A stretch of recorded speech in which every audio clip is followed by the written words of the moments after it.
Laissez-moi vous parler aujourd'hui d'une catégorie de prix de smartphone dont je vous parle assez peu. C'est une catégorie de smartphone aux alentours des 100 €. On est vraiment dans l'entrée de gamme et je vous en parle peu de l'entrée de gamme. Et là, du coup, Realme m'a contacté en me disant « Tiens, monsieur Gros, si tu nous parlais d'un nouveau smartphone dans l'entrée de gamme, c'est celui-là, c'est le Realme C11. » J'ai dit « Bah écoutez, why not ?» Donc aujourd'hui, c'est une vidéo qui est réalisée en partenariat avec Realme pour vous présenter ce tout nouveau smartphone, le Realme C11. Alors le Realme C11, il n'est pas forcément fait pour tout le monde, mais si vous voulez un smartphone aux alentours des 100 €, eh bien vous allez peut-être trouver votre bonheur. Enfin, je vous dis 100 €, en fait, il coûte 119 €. Mais en ce moment, vous avez une offre de reprise de moins 20 €, ce qui vous le sort à 99 €. Et ça, c'est cool. Et si vous intéresse, je vous ai mis un lien en bas dans la description. Bon, nous, on va garder ça en tête, 119 € parce que c'est le prix de vente du smartphone, malgré des promos de temps en temps et compagnie. Et c'est ça, mais c'est le prix de base. Donc, on va se dire qu'un smartphone à 119 €, eh bien, il fait pas mal de choses, mais il fait pas tout. On va pas avoir le maximum de performance, on va pas pouvoir faire tourner Fortnite dessus, on ne fera pas des photos avec des ultra grands angles, avec de la macro, avec plein de choses, mais on peut faire des choses pas mal, et c'est justement ce qu'on va regarder aujourd'hui.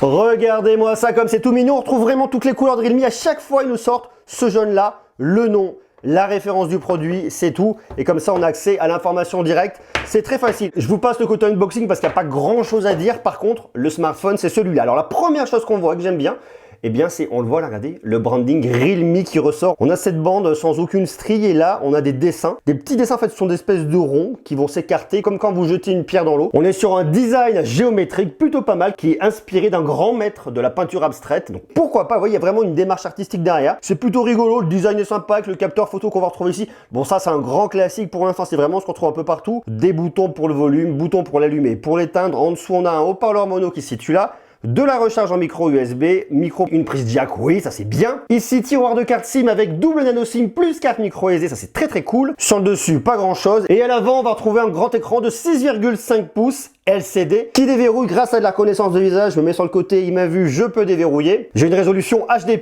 ici, 1600 par 720 pixels, avec un écran qui occupe 88,7% de la face avant et un ratio 29e. Vous le voyez ici, on a une caméra qui est planquée ici, c'est un grand standard et ça fonctionne. Et en bas, on a une bordure noire qui est assez proéminente, mais une fois de plus, c'est normal, à 119 €. La prise en main est plutôt bonne, on a accès rapidement à l'écran, ça fonctionne, rien de bien surprenant de ce côté-là. Maintenant, on va se dire, à 119 €, quels sont les avantages et quel intérêt d'acheter ce smartphone? Alors, ils sont assez multiples. Déjà, vous avez un grand écran. Là, on est dans les standards qu'on trouve dans cette année puis fin d'année dernière, des grands écrans de 6,5 pouces. Ça veut dire un grand affichage pour afficher plein de choses. Donc, pour venir naviguer sur les réseaux sociaux, pour regarder des vidéos et du contenu multimédia, ça c'est bien. Côté performance, je vous l'ai dit, vous n'allez pas faire tourner Fortnite et des jeux gourmands. On va rester sur un usage modéré sur de l'entrée de gamme. On a un Helio G35. On a derrière deux configs, soit 2 Go de RAM, soit 3 Go de RAM. La techno de RAM, c'est de la LPDDR4X. Et dans les deux cas, avec un stockage de 32 Go-octets que vous pouvez monter grâce à une carte micro SD jusqu'à 256 Go. On a quelque chose de cohérent, une fois de plus, par rapport à son prix dans l'entrée de gamme.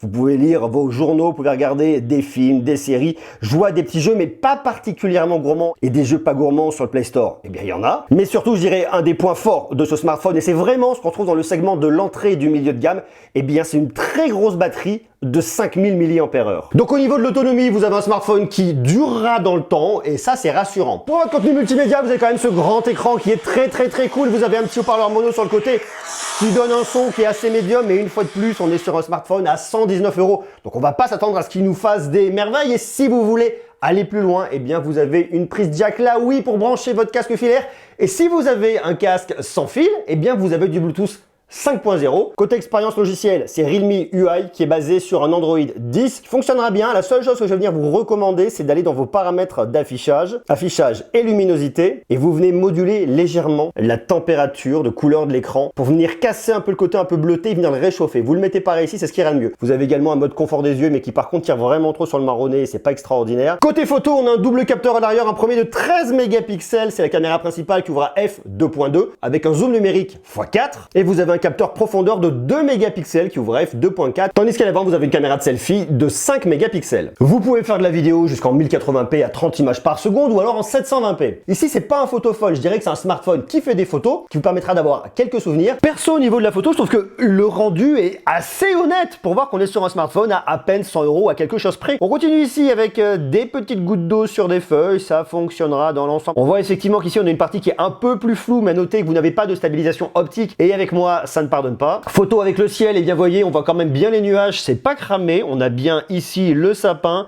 on voit bien les branches devant. On continue ici avec un petit arbuste, c'est ok.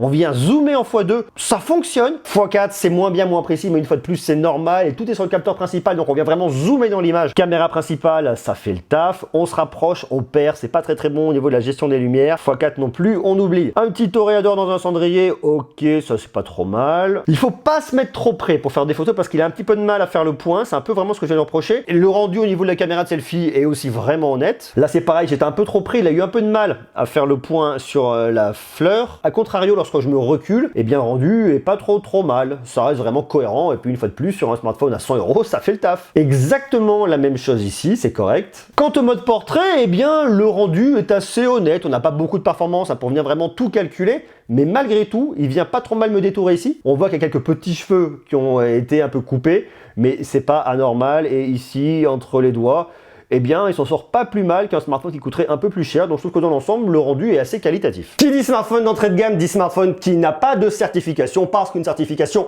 ça coûte de l'argent et ça viendrait augmenter le prix. Donc bon, il n'y a pas particulièrement d'intérêt à venir faire certifier ce smartphone. On est sur un produit, une fois de plus, je vous l'ai dit, à 119 €. S'il vous intéresse, je vous ai mis un lien en bas dans la description. Qu'est-ce qu'il faut retenir de ce Realme C11? C'est que ça vous permettra d'avoir l'essentiel sur Android pour faire tourner des jeux, pas trop gourmand, pour visionner du multimédia, des séries, pour aller naviguer sur vos réseaux sociaux, pour relever des emails, pour communiquer avec ses amis et pour faire quelques photos de souvenirs avec votre caméra principale. On va venir utiliser les fonctions essentielles d'un smartphone dans un produit qui est honnête et que je trouve plutôt bien réussi. À vous de me dire maintenant ce que vous en pensez en bas en commentaire. N'oubliez pas de vous abonner si ce n'est pas déjà fait en cliquant sur le petit bouton que vous avez quelque part par ici, parce qu'on va parler de tech, il y a plein de choses qui arrivent, il y a une très grosse actu. Sur ce, je vous embrasse, je vous envoie beaucoup d'amour et je vous dis à très bientôt. Ciao.